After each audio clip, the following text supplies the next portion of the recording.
Patay sa pananaksak ang isang grade 10 student sa Caloocan, bunsod ng away dahil umano sa bentilador. Nakuna ng video ang suntukan ng isang lalaking naka-uniforme at isang lalaking nakapulang t-shirt at shorts sa labas ng isang paaralan. May lalaking may hawak na matulis na bagay at maya-maya, sumakay sa motorsiklo ang isang lalaki o ilang lalaki, kabilang ng isa na tila may dugo sa tagiliran. Nakahandusay ang dugo ang biktima na namatay kalaunan. Ayon sa mga polis, kapwa menor de edad ang mga biktima, gayon din ang nakasaksak sa kanila. Na-inquest na sa mga reklamang murder at frustrated murder ang umano'y nanaksak na estudyante. Pinag-aaralan na ng Indonesia ang posibleng paglipat dito sa Pilipinas kay Mary Jane Veloso na nasentensyahan ng kamatayan doon dahil sa droga. Nakatutok si JP Soriano. 14 na taon matapos masintensyahan ng kamatayan dahil sa kasong droga, pinag-aaralan na ng Coordinating Ministry for Legal, Human Rights, Immigration, and Correction ng Indonesia ang posibilidad na mailipat si Mary Jane Veloso para ituloy ang kanyang pagkakakulong dito sa Pilipinas.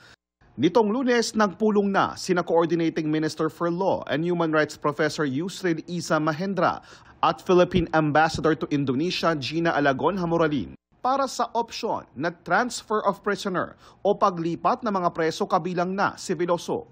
Naiparating na rin daw ito sa bagong Indonesian President na si Prabowo Subianto. Laking pasasalamat naman ng pamilya ni Veloso.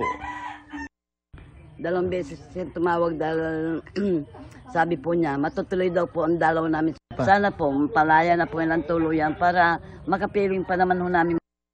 Nagagalak naman ang mga abogado na tumutulong kay Veloso. Yung aming panawagan na bigyan na siya ng clemency, instead of pagpapatawad, palit ng kanyang sentensya. We're doing all we can for Mary Jane Veloso.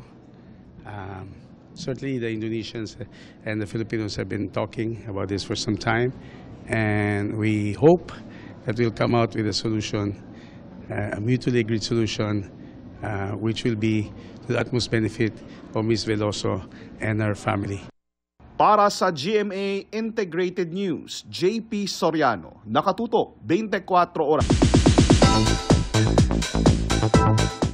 Matapos ang record-breaking success ng Hello, Love Again sa kanilang opening day, may panibago na naman silang milestone.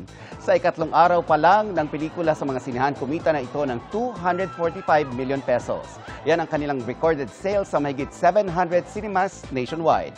Mapapanood na rin ang Hello, Love Again sa mga sinihan sa Australia, New Zealand, USA, Canada, Saipan at Guam.